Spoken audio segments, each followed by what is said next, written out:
Hello friends, ये बड़ा ही ख़ास वीडियो है आज का, आपके लिए भी और मेरे लिए भी।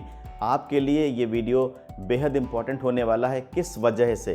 सिर्फ इस वजह से कि कॉन्फिडेंस कैसे डेवलप करें।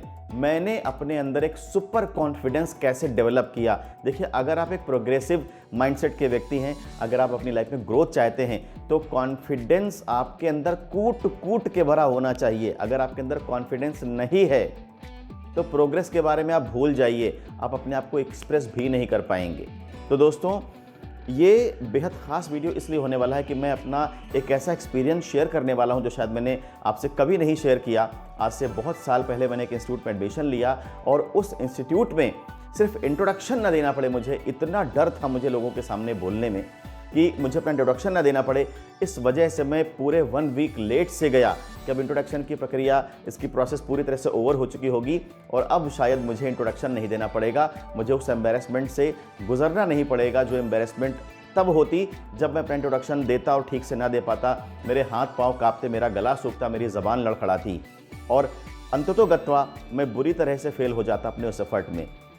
अब 1 हफ्ते के बाद जब मैं वहाँ पर पहुँचा तो मैंने देखा कि वही डे इंट्रोडक्शन का था, सेम डे इंट्रोडक्शन चालू था। अभी तक पिछले 7 दिनों में इंट्रोडक्शन का प्रोसेस नहीं किया गया और मुझे बड़ा एम्बेरस फील होने लगा, मुझे घबराहट होने लगी, मेरे पैर लड़खड़ाने शुरू हो गए, कांपने लगे, मेरा पूरा शरीर थर-थर कांपने लगा, मेरा गला सूखने लगा और जैसे जैसे मेरी बारी नज़दीक आ रही थी, एक के बाद एक करके सीरियल वाइज लोगों को बुलाया जा रहा था, नाम लिया जा रहा था और उस बंदे को वहीं बैठ के या खड़े होकर इंट्रोडक्शन नहीं देना था। उस बंदे को स्टेज पे जा करके अकेले खड़े होकर के माइक ले करके अपना इंट्रोडक्शन देना था।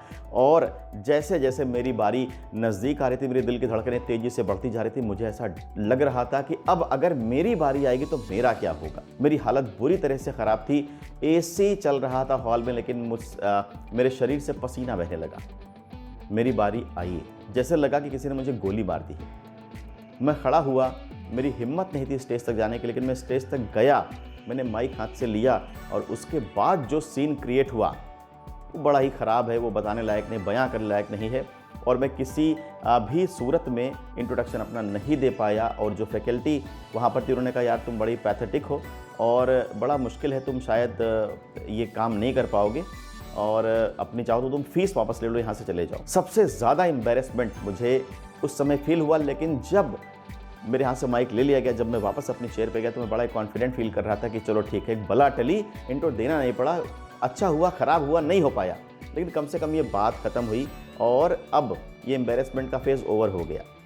दोस्तों, उसके बाद जब मैं घर पहुंचा तो मैंने रियलाइज़ किया कि मैं लाइफ में प्रोग्रेस तो करना चाहता हूं, लेकिन मेरी जो कमियां हैं मुझे रोक लेती हैं। तब मुझे लगा कि नहीं, मुझे अब एक कॉन्फिडेंस बिल्ड करना, अपने अंदर सुपर कॉन्फिडेंस बिल्ड करना है जिसके दम पे मैं लाइफ में प्रोग्रेस भी करूं और एक बड़ी सफलता, बड़ी कामयाबी हासिल करूं। तो दोस्तों, उसके बाद से मैंने कभी रेस्ट नहीं लिया। मैंने अपनी कमियों को पहचानना शुरू किया, जो कमियां मेरे अंदर थी उन्हें कैसे दूर किया जा सकता है, मैंने इस पर स्टडी करनी शुरू करी और उन तरीकों को फॉलो करना शुरू किया जैसे आप अपने कमियों पर विजय पा सकें। मैंने अपनी कमियों को दूर करना शुरू किया, अपनी खूबियों को तराशना शुरू किया। जो भी मेरे अंदर अच्छा था मैंने उस पर ध्यान देना शुरू किया, गौर करना शुरू किया और मैंने उन चीज़ों को तराशना शुरू किया। देखिए, होता क्या है कि जब आपका सेल्फ इस्टीम बहुत अच्छा नहीं होता तो आप कॉन्फिडेंट नहीं होते। जब आपके अपने सब्जेक्ट पे कमांड नहीं होते, पकड़ नहीं होता, तो भी आप कॉन्फिडेंट फील नहीं करते। सपोज़ करिए कि आप अभी कार अच्छे से चलाना नहीं जानते, आपने सिर्फ सीखना ही शुरू किया है और आपको इमरजेंसी में उसे हाईवे पे लेकर निकलना पड़े तो आपकी हालत क्या होगी। बिल्कुल ठीक यही हालत होती है जब हमारे अंदर कोई स्किल है तो, लेकिन उसका हमने पोटेंशियल रियलाइज़ नहीं किया। तो दोस्तों, मैंने सुपर कॉन्फिडेंस अपनी लाइफ में डेवलप किया और मैं चाहता हूँ कि आप सभी, अगर ज़रा सा भी कॉन्फिडेंस लो है तो उसको सुपर कॉन्फिडेंस में बदल दें। मैं कुछ बातें आज आपसे बताऊंगा जिसको अगर आप फॉलो करते हैं तो आप भी अपने लो कॉन्फिडेंस को सुपर कॉन्फिडेंस में बदल सकते हैं, जैसा मैंने किया।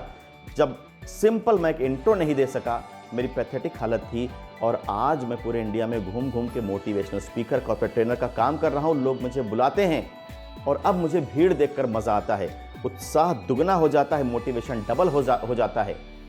कंटेंट डिलीवरी ज़बरदस्त हो जाती है जब एक बड़ी भीड़ दिखाई पड़ती है। पहले क्या लगता था कि यार 1-2 लोग बैठे हों, उनके सामने बोलना तो बहुत अच्छा, लेकिन अब लगता है कि 1000-2000 लोग बैठे हों तब शायद ज़्यादा मज़ा आएगा अपने कंटेंट को डिलीवर करने में। तो ऐसा कॉन्फिडेंस मैंने कैसे डेवलप किया और आप कैसे डेवलप कर सकते हैं, बस इसी बात पर ये वीडियो मैं आपके साथ शेयर करने वाला हूँ। दोस्तों, सबसे पहली बात, एक लो कॉन्फिडेंट पर्सन से कॉन्फिडेंट पर्सन में बदलने के लिए आपको एक ट्रांसफॉर्मेशन की प्रक्रिया से गुजरना पड़ेगा।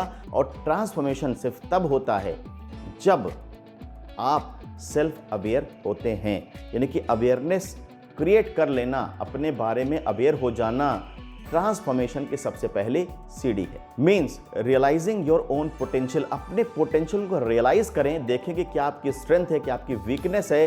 वीकनेस को ख़त्म करें, हर हालत में ख़त्म करें, और जो भी स्ट्रेंथ आपके अंदर उस स्ट्रेंथ पर काम करें, अपनी शक्ति पे काम करें। यही आपके पावर पॉइंट्स हैं और यही आपका कॉन्फिडेंस बूस्ट करने वाले हैं। दोस्तों, जो दूसरी बात है वो है keep faith in your self. खुद में पूरी तरह से फेथ रखें, भरोसा रखें। आप अपनी काबिलियत पर, अपनी ताकत पर, अगर काबिलियत नहीं है तो काबिलियत डेवलप कर लेंगे, इस बिलीफ पर भरोसा रखें, अपने पे पूरा भरोसा रखें। जब आप अपने पे पूरा भरोसा रखते हैं, फेथ रखते हैं, तो एक समय के साथ आपके अंदर वो कॉन्फिडेंस डेवलप हो ही जाता है जिसकी तलाश में आप लगे हुए हैं। तीसरी बात है start acquiring skills and start developing abilities required. जो भी स्किल जिसकी वजह से आप कॉन्फिडेंट फील नहीं करते, वो स्किल को एक्वायर करिए। यानी कि अगर आपके अंदर कोई स्किल नहीं है और आपको अपने जॉब में, प्रोफेशन में या जहां भी आप काम कर रहे हैं वहां पर उस स्किल को परफॉर्म करना पड़ता है, तो आपको उससे 100% एक्वायर करना ही पड़ेगा। तो उससे एक्वायर करने पे काम करना शुरू कर दीजिए। अपने अंदर वो एबिलिटीज़ डेवलप करिए जो एबिलिटीज़ आपकी प्रोग्रेस में सहायक हैं। तो वो एबिलिटीज़ पर काम करना शुरू करिए, उन्हें अपने अंदर डेवलप करना शुरू करिए। समझिए, सीखिए कि उन एबिलिटीज़ को अपने अंदर कैसे डेवलप किया जा सकता है। चौथी बात है सुपर कॉन्फिडेंस बिल्ड करने के रास्ते पे कि अपना एक पॉजिटिव माइंडसेट डेवलप करिए, एक पॉजिटिव एटीट्यूड डेवलप करिए। देखिए, जब आप पॉजिटिव एटीट्यूड के साथ काम करते हैं तो आपका रोम रोम आपको सपोर्ट करता है, आपके ऑब्जेक्टिव को अचीव करने में पूरी तरह से हेल्प करता है। तो एक पॉजिटिव माइंडसेट का व्यक्ति 100% कॉन्फिडेंट होगा ही होगा। तो अगर आपको अपने अंदर सुपर कॉन्फिडेंस डेवलप करना है तो आपको सबसे पहले अपना माइंडसेट पॉजिटिव करना पड़ेगा। कैसे करें? हर रोज़ की शुरुआत एक पॉजिटिव थॉट से करें और अपने बारे में कुछ ना कुछ पॉजिटिव शब्द बोलें। और पांचवी बात है लोग ही संपत्ति हैं। मैं कहता हूँ malice towards none, love for all. सभी के लिए प्यार, विद्वेष किसी के लिए है। लोग ही पूंजी हैं और जितने ज़्यादा लोग आप पर भरोसा करते हैं, ट्रस्ट करते हैं, जितने लोगों का साथ आपके साथ होता है, आप उतने ही ज़्यादा कॉन्फिडेंट बनते हैं। तो दोस्तों, ये 5 स्टेप्स थे जिनमें मैंने आपको बताने की कोशिश करी कि आप अपने अंदर सुपर कॉन्फिडेंस कैसे डेवलप कर सकते हैं। तो आज से ही इन 5 स्टेप्स पे लग जाइए, काम करना शुरू करिए और देखिएगा कुछ समय के बाद आप भी एक सुपर कॉन्फिडेंट व्यक्तित्व के मालिक होंगे।